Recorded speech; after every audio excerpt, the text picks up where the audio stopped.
All right, so we are on chapter 29 of Shree Nisargadatta's I Am That, and we're exploring the path of jnana, the path of knowledge, and kind of sussing out how to go forward, how to come to realization, how to know what it is to be human, to be what we are, which is an interesting study that we would have to study.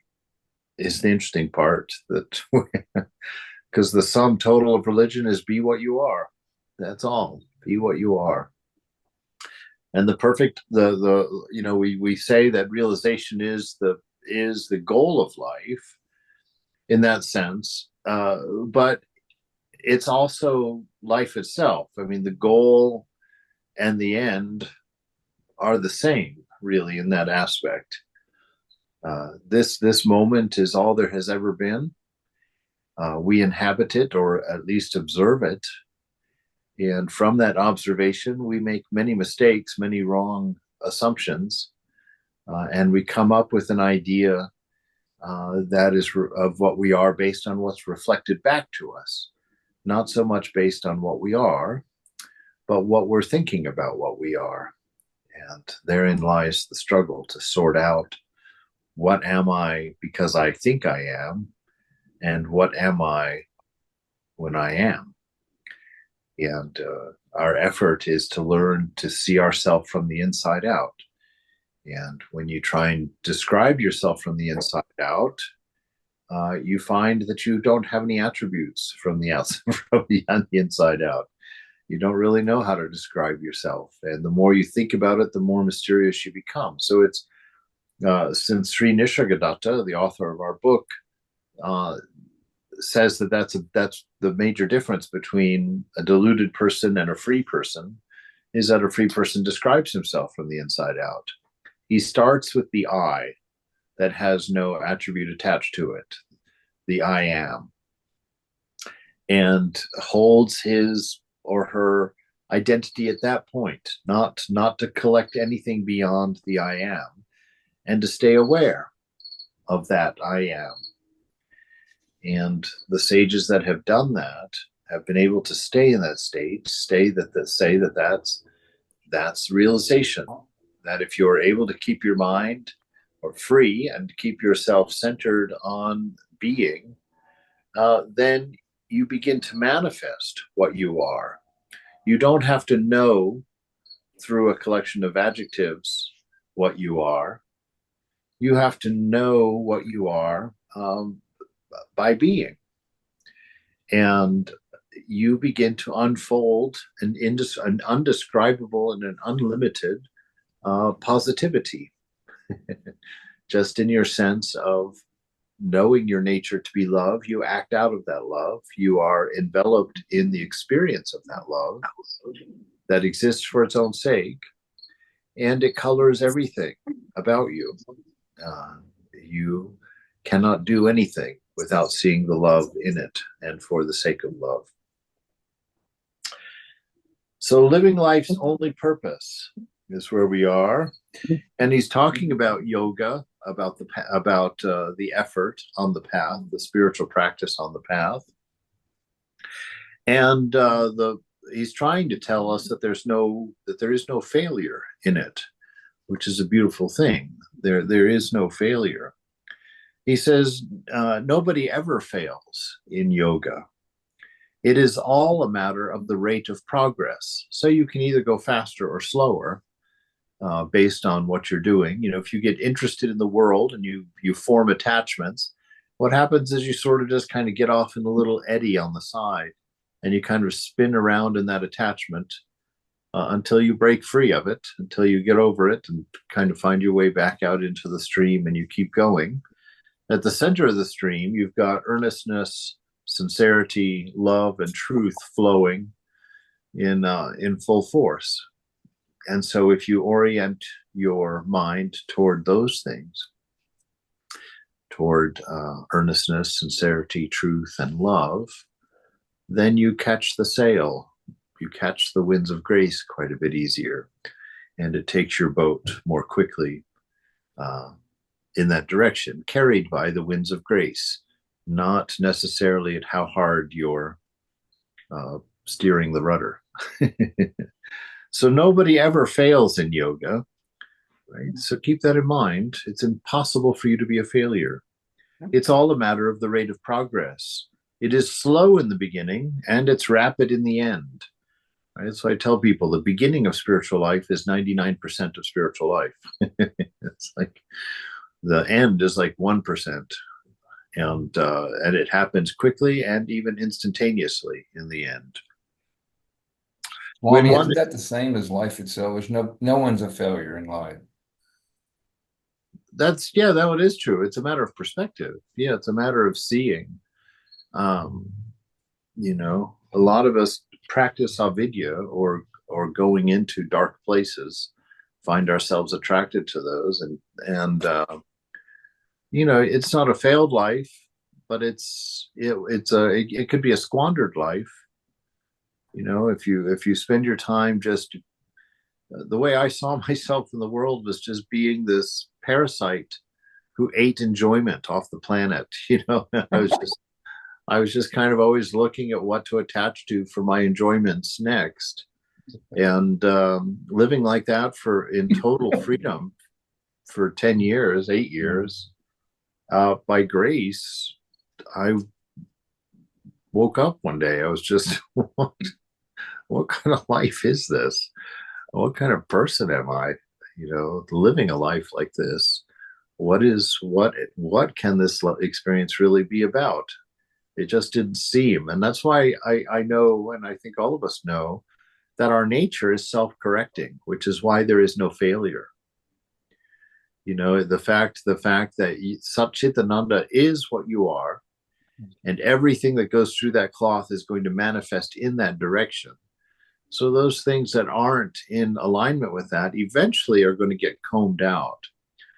And that's how Hafiz talks about repeating the name of God, repeating your mantra, is that each time that you repeat the name of God, you purify yourself just a little bit.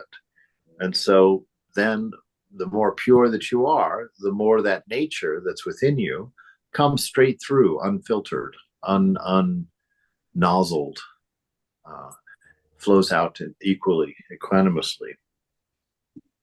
So he says our progress is slow in the beginning. It's arduous. We can't really see or feel how fast it goes, and rapid in the end. Then when one is fully matured, realization is explosive, right? Realization is explosive. That's that story that, that little interlude I had with Swami Prabhupada when I first joined the monastery. And I think it's Vedanta Sara. I always get them mixed up. Vedanta Sara, where it was talking about the perfect student. I think that's Vedanta Sara.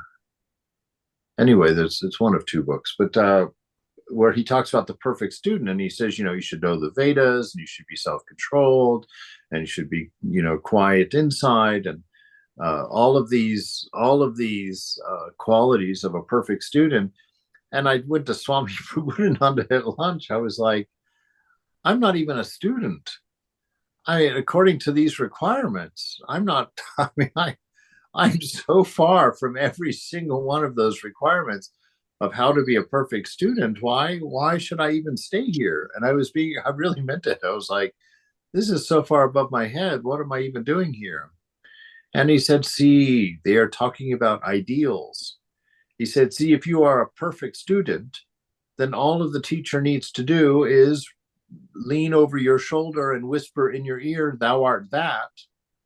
And boom, you have your realization. That was the only missing piece you didn't know.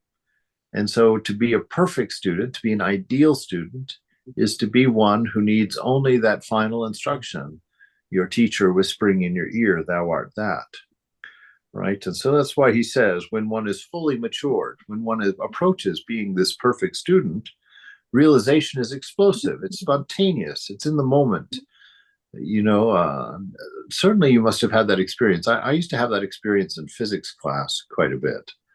I would spend 3 weeks staring at her cross-eyed, wondering what in the world she's trying to talk about up there, having no idea just no idea what she was talking about. But I would just sit there and just keep going and keep going and keep going. And then at some point, it would just snap. And you'd be like, oh, that's what you were getting at. Oh, great. Unfortunately, that would be after the test. But but this seems to be the way that things work. Swami Vivekananda makes that very interesting point. It's very contrary to the Western idea of education. He says that all education is within us. You can't add anything to yourself from the outside. You cannot add knowledge to yourself from the outside. That you can only change the conditions internally so that that knowledge becomes apparent to you, so that knowledge is able to come unblocked. That's why we have these eureka moments or these epiphanies where it's like, oh. And it's, even though everything may have been given externally, we don't get it until it manifests internally, until something is freed up inside. And so he's saying all learning is that way, all knowledge is that way. That's why we are called Satchitananda. That intelligence exists within us, that wisdom is there, spontaneously available and infinite. So when one is fully matured, realization is explosive. It takes place spontaneously or at the slightest hint. Right? We see Ramakrishna having that spontaneous realization or samadhi, ecstasies, over and over again by the slightest hints. He saw that English boy bent in 3 places like Krishna when he plays the flute in the Mayadam, and he goes into ecstasy. Story of the realized soul who sees an old man with a cane, and he realizes the cane is made out of the same wood as Krishna's flute, and he goes off into ecstasy. So it's a way of seeing the world. When you start knowing the nature of this world, everything takes you to the divine. Everything takes you to the divine. And so the purer the heart is, the purer the mind is, which means the less selfishness that's in there, the less thinking about me and mine that's in there, frees you to really soar in your consciousness. And so these little reminders, these little love letters that you find from the divine, begin to take you into that wonderful space of freedom, that wonderful space of bliss, that ecstasy. It takes place spontaneously or at the slightest hint. The quick is not better than the slow. Okay, so this, for all of you type A personalities out there, who's like, oh, I better get to the quick part as quick as possible. It's not like that. It's not like that. He says that the one is not better than the other. He says slow ripening and rapid flowering alternate. Both are natural and right. So I think I've talked to enough folks on the path that this is pretty much folks' experience. It seems like you go through a long slogging period, and then you get a period of like rapid change or some manifestations of some deep changes, and then you're slogging again. Then you're out there, rowing and feeling like you're not getting anywhere. And just know that the rate of change or the rate of growth on the path is not indicative of success or failure. It's just isness. It's a story of the mind, right? Anything that tells you in the mind how things are is suspect. It's suspect because that mind is not dedicated to necessarily telling you what is truth. It's telling you what it likes or wants the truth to be, that your beauty will last forever and this body will never die. And all those little things, the mind likes to sort of think that way.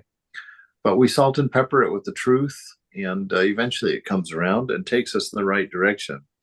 So don't worry about your pace. Don't actually ever judge your meditation. You just do the best you can in the moment that you inhabit. That's your part. That's it. You sit in prayer, you sit and make yourself available to God. through that meditation, through that practice, whatever it might be for you. Make yourself available and sit there just trying to be as earnest and sincere and free of me and mine as possible as you utter God's name, as you feel the presence, pay attention to the awareness, and keep yourself disinterested in your thoughts, and forward you go. Now he's going to tell us something interesting, because we've this is sort of the bhakti perspective here, that that we have a rate of progress and that we go slow in the beginning and then there's periods of quickness and whatnot. It can be talked about that way, but he's got a faster way here. He says, and yet, all right, so yes, you can experience the path this way, you can look at it this way, and it can be seen this way, but here's another idea. Yet, all this is so in the mind only, right? Anytime there's an idea of progress, or anytime you put anything according to time-space causation, any narrative that comes out of time-space causation, which would be all narratives, are of the mind only, right? He says it's the mind only. As I see it, there is really nothing of the kind. In the great mirror of consciousness, images arise and disappear, okay? So the great mirror of consciousness is the mind. Images arise and disappear, and only memory gives them continuity, right? So there's his statement. There is no continuity. There is no story except in mind, and memory is what's used to give that continuity, right? And memory is material, which means it's not real. It's destructible, perishable, and transient. So memory is a changing thing, and changing things are unreal. And all narratives are created by the unreal, right? So that's why we're not getting involved in this linear thinking about how to best reach God, because it's not a matter of reaching God. Impossible for you to not have already reached God. actually, you can't reach for anything because you're not a doer. God has reached you and has clutched you and embraced you, and the light around you at this moment is the love of his presence, her presence. And so it's a matter of opening and seeing, right? That's why Vivekananda says, stop seeking God. Stop it. See God. That's the work. Don't seek. What's there to seek? God is everywhere present. Where do you? That's the best hiding place of all, right? Being everywhere present means you can forget him immediately. It's like somebody told me last week, it was like the fish looking for water.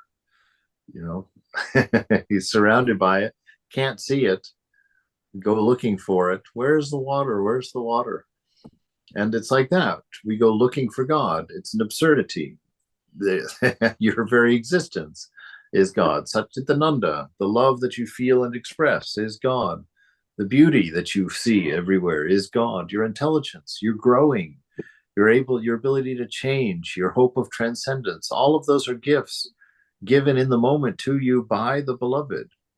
So our moment is to see God, not to seek him, not to assume he's missing or she's missing, or that reality, that divine reality. So all this is in the mind only. There's really nothing of the kind. In the great mirror of consciousness, images arise and disappear, and only memory gives them continuity. And memory is material. It's destructible, perishable, transient.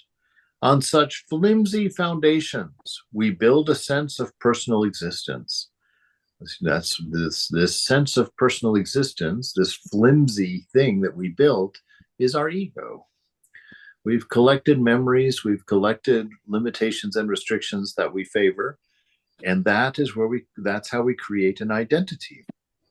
We nest in the unknown, using make-believe knowledge to give us comfort and security, to give us what our real nature already provides if we believed in our real nature, right? On such flimsy foundations, we build a sense of personal existence, vague, intermittent, dreamlike. Vague, why? Because it's constantly changing. Even our ego is constantly changing its tack. So we have a vague sense of ourselves, just a general idea, right? So it's vague, it's intermittent, which means it's changing. We're always basing it on different things. You know, when I was young, I hated peas and I hated green beans, and I was very closely identified with that. I was the young boy that hated peas and green beans. Well, now I love peas and green beans, right? So what happened to my idea of self? Well, it changed. It was intermittent. It was vague. You know, it's always what's convenient to the ego in the moment, right? That's how we argue also, right? Of course, women get accused of that much more than men, but that might be just a matter of accusing. Who knows?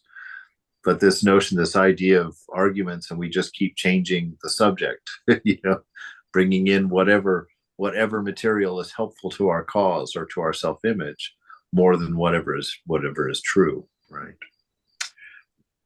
So we've got this flimsy, vague sense of personal existence. This vague persuasion that I am so and so obscures the changeless state, right? By collecting all of these little dust particles of attributes, you know, oh, I'm 60 and, you know, I've got a funny thing on my ear and I'm whatever. All those things, the more of them you collect, the more difficult it is for you to be who you are, to be your true self, your divine self, right? So this vague persuasion that I am so and so obscures the changeless state, the I am, right? The very battery of love, the very battery of wisdom, the potential of the infinite of both of those is within you. This vague persuasion, I am so and so, obscures the changeless state of pure awareness and makes us believe, okay, and this is our problem, this is what we're trying to undo, makes us believe that we are born to suffer and to die, which means that we are born to live this life of a body, this life of a mind, forgetting that we have always been alive, but this is the only life that happens within change. Right? This is the aspect of living that happens within the changing. Our other aspect of self happens in the eternal, and the eternal is outside time. And so it's hard to know from inside time what outside time looks like.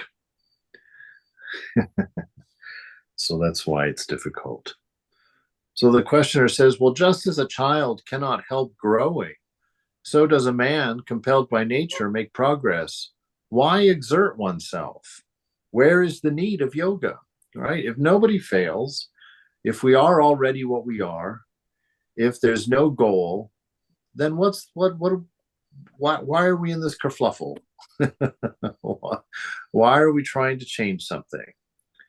And Maharaj says, there is progress all the time. Everything contributes to progress. But this is the progress of ignorance. The circles of ignorance may be ever widening, yet it remains a bondage all the same. In due course, a guru appears to teach and inspire us to practice yoga, and ripening takes place as a result of which the immemorial night of ignorance dissolves before the rising sun of wisdom. But in reality, nothing happened. The sun is always there. There is no night to it. The mind, blinded by the I am the body idea, spins out endlessly its thread of illusion. So it's interesting. Let's take a look at this. He says there's progress all the time. So it's true. We're always moving forward. You know, that thing that was very helpful that Swami Prabhupada told me, because I told him my experience of spiritual life was that, you know, I would crash and do terribly. And then slowly I'd get my bearings going again, and I'd get myself under control, and I'd get my good habits reestablished, and I'd be up here at the top of the circle. And then once I got enough confidence in that, the crash would begin again, and I'd fall apart and end up back at the bottom trying to put everything back together again. And I said, I feel like I'm just looping in circles. And, this is the point where he said, that is true. You are looping in circles, but you're looping in circles from your perspective. He said, the divine perspective, with every loop, you're a little bit farther along the path. So you're following the threads of a screw. You're not just going in circles. Each circle takes you forward just a bit, right? And he says, so there's progress all the time. We're always going forward, and everything is contributing to that progress, even our failures, where that's how he can say it. Your failures don't set you back. They just become places where you have to slow down until you see correctly, until you learn the lesson. You learn to detach. But he says, really, if you keep this idea of progress, it's just progress in ignorance. You're just kind of changing one perspective for another, one set of attributes for another. You're just kind of churning things around. And yes, those attributes are becoming more and more holy as you go along, but you're still just churning through attributes. He says there's a shorter way. Remind yourself in the midst of this, the narrative is not the truth. The story of what you're doing with your life is not true. That's just a collection of ideas that are convenient to the ego in the moment, whatever they are, right? And so he's saying that this progress is an isness, and that the reality is already present in you, and you can cut across this whole process by short-circuiting the story if you're able to do that. But that requires one grand renunciation, right? That means you don't want to have to go through and work through all your stuff. Who wants to work through our stuff? I'm just going to slice it, cut that Gordian knot with a knife and be done. That's the fastest way, and that's possible. But that's the hero's way, right? I mean, that's someone who says, I'm renouncing everything everywhere right now. I'm done. I'm cutting this right through. No more narrative, no more working it out. I'm only going to be loving. I'm only going to be thinking of others from this moment on. And may it be so. May it be so. The problem with that is that Holy Mother tells a young brahmachari who makes that decision, he's like, she's sitting outside cutting vegetables or something. And he comes to her and says, I'm going to sit right here on this bench until I realize God. And she chuckles a little bit and she says, you may well do so, but your karma will throw you off that bench before too long. Right. So we can set that determination, and you should set that determination every day, and it may be that your karma will fling you off that stool. That doesn't matter. You get back up and you sit on the stool. You just keep going. All right. So he says there's progress all the time, but everything works to our progress. But it's a progress of ignorance. We're wading through narratives. We're wading through ideas. We're wading through attributes. And they may be ever improving attributes, but they're attributes nonetheless. I'm a holy person. That's fine. I still think I'm a person, and I still think I have the attribute of holy rather than being that which I am. I describe myself from attributes. So the circles of ignorance may be ever widening, right? You're in a relative world, so you can feel like you're growing forever, and really not move all that far, and because bondage remains all the same. But in due course, a guru appears, a teacher. This is why it's so important to have a teacher, not because of the merits of the teacher necessarily, but because the teacher will be the one thing that's outside of your ego realm. Right? If you have a spiritual life that's built on what you like, oh, I like this practice. Oh, I like that practice. Oh, I like to do puja. Oh, I like to sing. That means your guru is your ego. And if you just stick with the things you like, the things that feel good to you, the things that appeal to you, your ego just might be shining itself up. That might be the progress. And so a guru places something outside of your sphere of ego to help you find the truth, that tells you, that it aids you with your practice, gives you pointers, keeps your eyes on the right place, keeps you moving in the right direction, gives you those hard teachings that you might not be willing to give to yourself. And so in time, this guru appears to teach and to inspire us to practice yoga, and ripening takes place, right?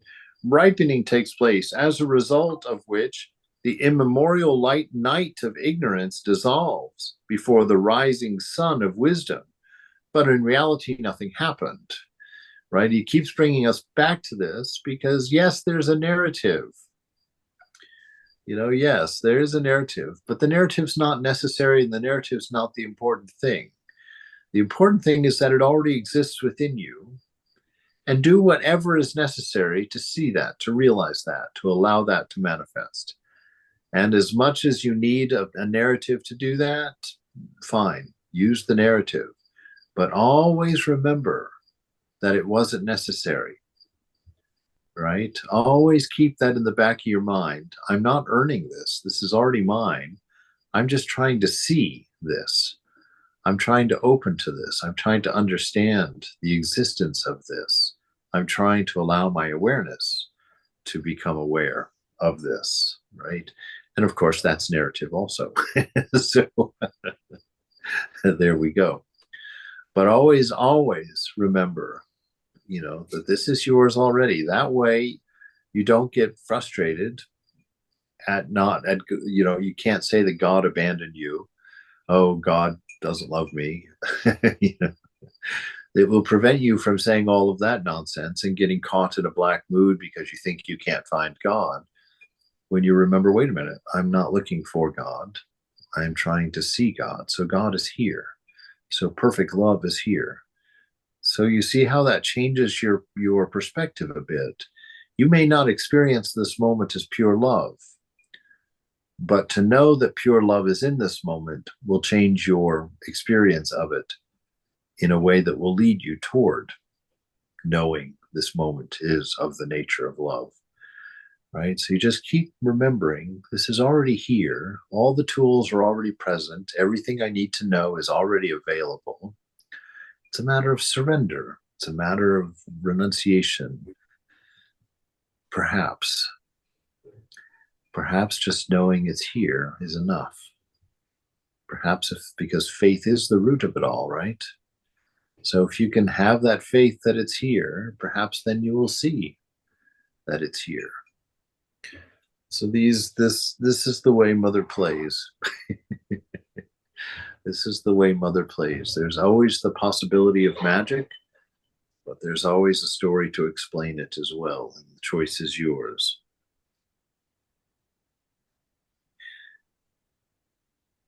Okay, so the guru appears to teach and inspire us to practice yoga, and then a ripening takes place, as the result of which the immemorial night of ignorance dissolves before the rising sun of wisdom. This immemorial night of ignorance, very interesting. This immemorial part of it, like out of memory, right? Because ignorance has an end, but it doesn't have a beginning, because it's not a thing in and of itself. And so what is this immemorial idea of ignorance? Well, it's the part where, like, and tell me if this is not your experience, you'll be in the shrine and you'll be doing your jupam and you'll be really into it. You'll be really focusing on Mother. And then all of a sudden you're thinking about fire engines. And you're like, oh, how? I've been saying my mantra this whole time. How did I get to fire engines? And the thing is you won't be able to figure it out. If you try and go and find that moment when ignorance entered in, you won't find. I've never been able to figure it out. I can never figure out, oh, I was thinking about this, and then I thought, oh, and then that went there. It's just all of a sudden you're going along and then you're there. So this jump in ignorance, this moment of ignorance, it's a fascinating thing in itself. It's like Prabhupada and I, we were both, I had a lot of hernia surgeries when I was in the monastery from putting up that Olima tent. And Swami had his own surgeries, and we had this thing where we would compare notes when because we both were fascinated with the idea of the anesthesia putting us under, and we both wanted to catch the moment when we left when we left the room, when that anesthesia hits, they have you start counting backwards, and then all of a sudden you're done with the surgery, and it seems like you just blinked.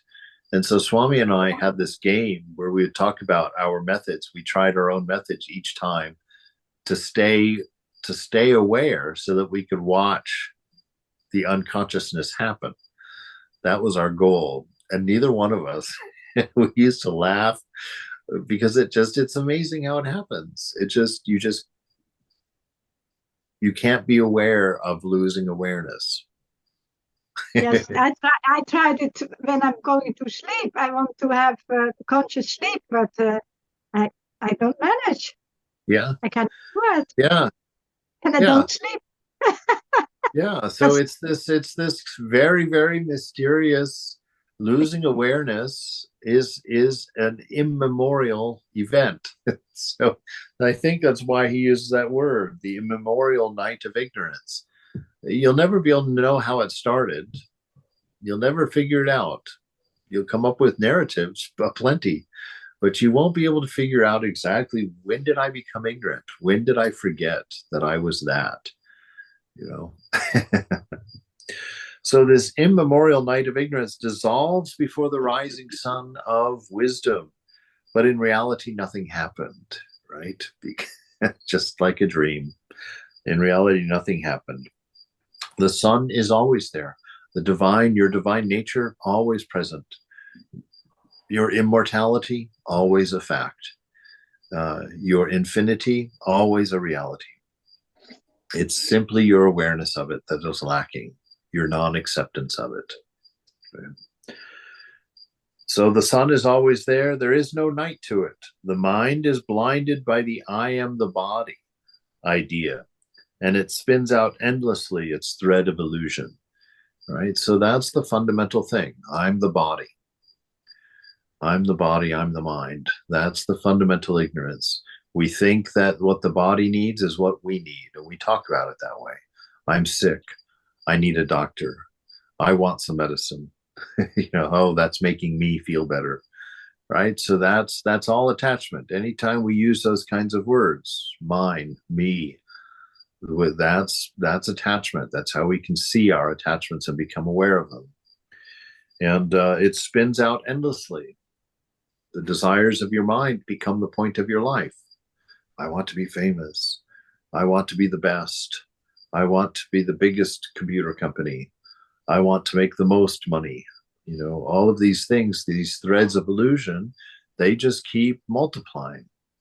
You satisfy one hunger, and the mind's like, okay, you're at level 1. Here's 4 more hungers.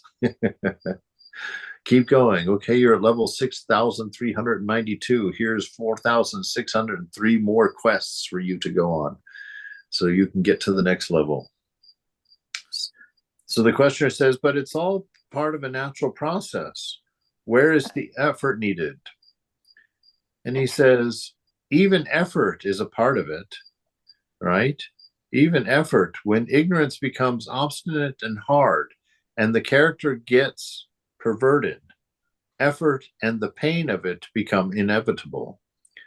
In complete obedience to nature, there is no effort, right? Siri, go away. Siri's listening to my whole class here. All right, so he says,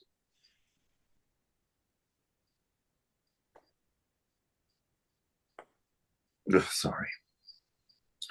So where is the need of effort? And this is a good question. If all of this is there, why do we have to make so much effort? Because there's so many things we're not willing to let go of, right? We're clutched. We're clutched in our effort and unaware of our effort.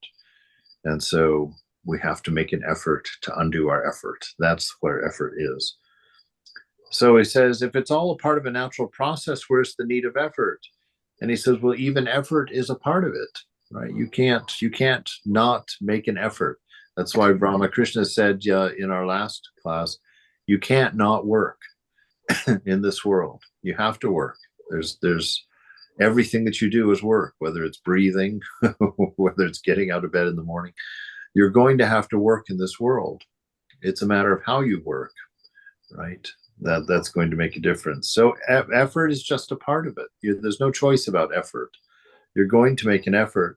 When ignorance becomes obstinate, when you start grabbing onto your ignorance, liking your ignorance, boy, we're seeing this in the world, where people are they are what they are, and they want their fault to be justified, whatever that fault might be. It's become identity now. It's like we've identified ourselves with our weaknesses, and we become obstinate about them. I'm not going to fix them. You will accept me like this.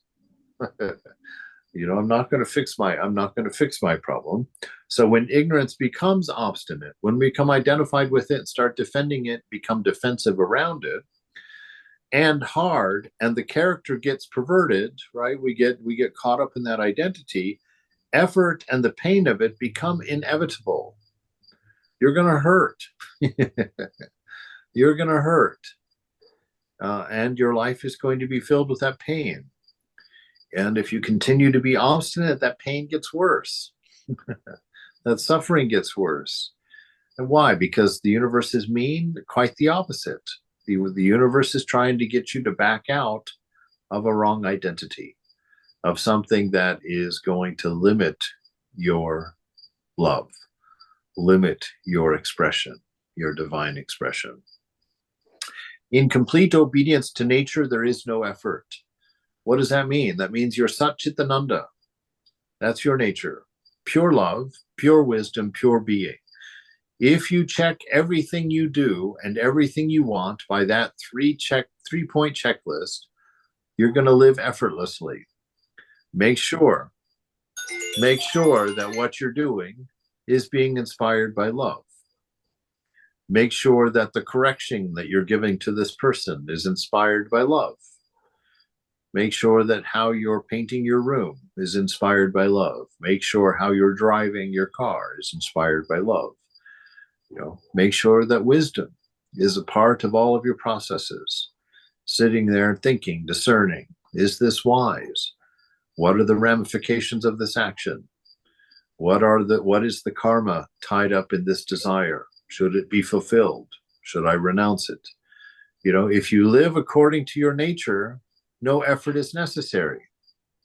Just know your nature and exert it. That's the thing, because you've been living according to mind and body so far, and not according to nature. So this is a good test. Am I living right now according to the needs of my body and mind, or am I living right now according to the inspiration of my nature, according to the inspiration of what I am? And this is what he's talking about. So in complete obedience to your nature, which is your complete obedience to God, if you want to talk of it in those terms, or just your absolute surrender to isness, if you want to talk about it in that term, there is no effort. The seed of spiritual life grows in silence and in darkness until its appointed hour. Right? So this realization, this game of mothers, this is kind of a nice idea. Instead of seeing it as realization and something we need to pursue, see yourself as a hothouse. And mother is growing a plant in you. And, you can only aid in that. You can't do any of that. And when this flower blooms, it blooms. There it is. And it will be an act of grace on your part, in your patience, in your surrender, in your attention to the presence of mother as she grows this flower, and appreciation of the flower that's growing. And then you go forward. Questioner, we come across some great people who in their old age become childish, petty, quarrelsome, and spiteful. How could they deteriorate so much? Maharaj, well, they weren't perfect yogis, having their bodies under complete control. or they might not have cared to protect their bodies from the natural decay. One must not draw conclusions without understanding all the factors. Above all, one must not make judgments of inferiority or superiority. Youthfulness is more a matter of vitality than of wisdom. All right, some beautiful things in there. So, yes, people may appear to deteriorate or maybe may appear to become worse with time. They're not perfect yogis, right? They weren't walking in perfect awareness. Not many of us do. They didn't have their bodies under complete control, which many of us do not. Or they might not have cared to protect their bodies from the natural decay, right? They just might have been transcended, that they might have just been beyond that level of consciousness, they just somewhere else. One must not draw conclusions without understanding all the factors. That's a very fun sentence right there, because it sounds like it's giving you permission to draw conclusions at some point. But how many are you ever going to come to a point where you can say with confidence, I know all the factors and this is what's happening? Right? It's not going to happen. So he's saying, don't draw conclusions. Let the world be as it is, open-ended. Allow room for magic, allow room for the unexpected, allow room for the unknown. Don't tie things up. Don't put people in boxes. Don't define things around you. Don't form opinions that you don't need to form. That will just create expectation for the future, and there will be suffering. So stay open and accepting. This is what the practice of non-resistance really is. Allow the moment to be what it is without drawing conclusions from it. Just let it be. Conclusions are, one, not true because they happen in time-space causation, so they don't have a reality, and they're not necessary. You can grow continually. You don't have to stop at any point. Right? So one must not draw conclusions without understanding all the factors. So basically, don't draw conclusions. Above all, okay, this is the one most important thing here. He's saying, do not make judgments of inferior or superiority, right? Do not draw conclusions in value, the value of a person in comparison to me and mine. Do not do that. Because why? Because a world that points to God will be turned into a world that points to you. And you will lose the benefit of the presence. You will lose the benefit of seeing God everywhere, right? Or seeing the divine or the nature everywhere. If you start relating everything to that lower self, to that deluded self will grow incredibly strong. It will have numerous comparisons that it will establish and maintain, right? I'm better than that person means you better stay better than that person. That person's below me, well, we better keep that person below you. And you see how it will spoil everything. It will spoil your life. And so don't draw these conclusions. Don't draw conclusions. Just be open in the moment always. I have that one story. I could tell my stories over and over, but that one story, one day in the monastery, I watched this happen for the first time in my mind. Not that it was the first time it happened. It was the first time I saw it happen, which is a big difference. But it changed me because I saw it happen. I was walking through the monastery living room, and there was a devotee, a visitor there that had been coming for a while, but had a real sort of annoying aspect to their personality. They're very quite needy, quite clingy. But I'd always not really thought about it. I just I knew that about them, but I never really formed an opinion about it, just sort of there. And this particular day, I was walking through that living room and I saw that person, and my mind drew a conclusion.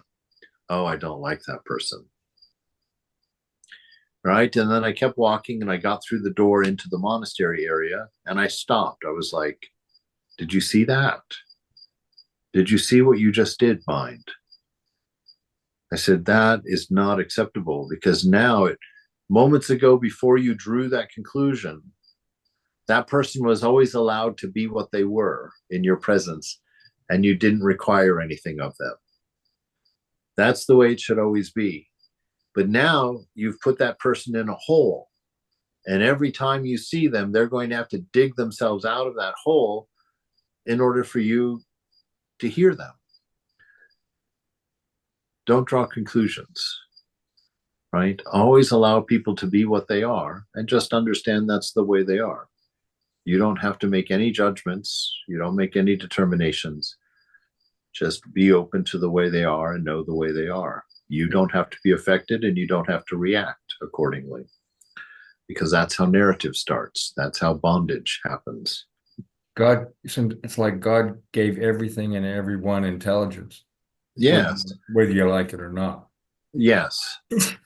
Whether you're lucky enough to have gotten more. That's the beauty of infinity, because we can all have an infinity of our infinities without minimizing what everybody else has. That's the beauty of it. I tell people, one of the wonderful things about your relationship with your beloved is you can be his favorite. You can be God's favorite. And it's absolutely true. It is not to be diminished in any way. You are, in fact, God's favorite. And you will always feel that in her presence, always. But God is infinite. And he and she is able to make everyone in the room feel to be her favorite, because in fact, everyone in the room is her favorite, because she is infinite, and she can have infinite love for infinite people. And so know that about the divine. There is no comparison. We are all children of the beloved in one sense. We are all characters in the single dream. No one character actually matters except the sleeper, who is sustaining all of us. All right. So above all, one must not make judgments of inferiority or superiority. Youthfulness is more a matter of vitality than of wisdom. That's just a statement about youth. Yeah. Questioner, one may get old, but why should one lose all alertness and discrimination? Maharaj, consciousness and unconsciousness. While in the body, they depend on the condition of the brain, but the self is beyond both, beyond the brain, beyond the mind. The fault of the instrument is no reflection on its user, right? So don't judge someone according to their body. They're growing old. That doesn't mean they're losing all alertness. They could be very alert in there, but their body is old. It's falling asleep because it's old. It's a matter of prana. It's not a matter of wisdom. There's just no energy there. And so understand, this is why it's important as you grow older to realize that you're beyond both. You are not growing old. You are watching a body that you're attached to grow old. And that's a lot of fun. It may seem like a lot of misery, but it's a lot of fun. It's the joke. It's the joke of the story. You, the immortal, ever free, ever blissful, are growing old and dying. Impossible. How can this be? I'm ever the same. I will stare out of these eyes until they're dimmed to darkness. It's true. But at some point, I'll go get another one, or I'll just be free. I will, but I certainly am not decaying and dying. I'm just observing both, right? Observing them both. So consciousness and unconsciousness. While in the body, they depend on the condition of the brain, but the self is beyond both, beyond the brain, beyond the mind. The fault of the instrument is no reflection on its user. Another way that I've used this is when I talk to older folks, or I talk to, people in the hospital who are not necessarily conscious. It's like I really have come to believe from an experience that I had actually with the sickness. I had viral meningitis several years ago, which was no big deal, believe it or not. But weird things happened to my brain. very weird things. Like I was having a conversation with a devotee and suddenly couldn't understand a word they were saying. I heard the words, I knew the words, but they didn't mean anything to me. And the same thing, I was reading later on that afternoon, same thing, reading, carrying on. I could hear the words in my mind, but they would not collapse into meaning at all. And while I was having this conversation about Home Depot with the devotee, this happened. And I couldn't respond to him. I couldn't say anything because it just wasn't working. My interface wasn't working. And I saw from that when you talk to somebody who has dementia, or you talk to somebody who has Alzheimer's, you know, or somebody is laying in bed seemingly not conscious, that's not the truth of it. Yes, their body is not working. Yes, their mind is not working. Absolutely true. But that person in their fullness, as they have always been, exists on the other side of that interface, that body-mind interface. They're not some drooling little child that you need to talk to in baby language. They're a human being and they're still there. They're just on the other side. And they're looking at you in that fullness, but they can't express to you. They can't tell you because the interface isn't working. The body-mind is not working. But they are still there. And so love them like they've always been there. Love them knowing that they are there. And even though their body's going to say weird things back or may not recognize you, those are just body mind. That person in their fullness is still there, right? They just can't make the interface work. So they can't pull up the memories. They can't pull up the awareness. But that awareness exists. It's there. They are there in fullness, right? That self, it's beyond both, beyond the mind and beyond the body, the brain. The fault of the instrument is no reflection on its user. So the condition of that person's body mind is not reflective of their condition as the self on the other side. They are 100% always there. Questioner, I was told that a realized man will never do anything unseemly. He will always behave in an exemplary way. He shouldn't use that word. Anyway, Maharaj, who sets the example? You're putting him in relativity. He's a realized soul. You can't put him in relativity and say that he acts in an exemplary way. An example of what? What is the example? Who is the example? Why should a liberated man necessarily follow any convention? Right?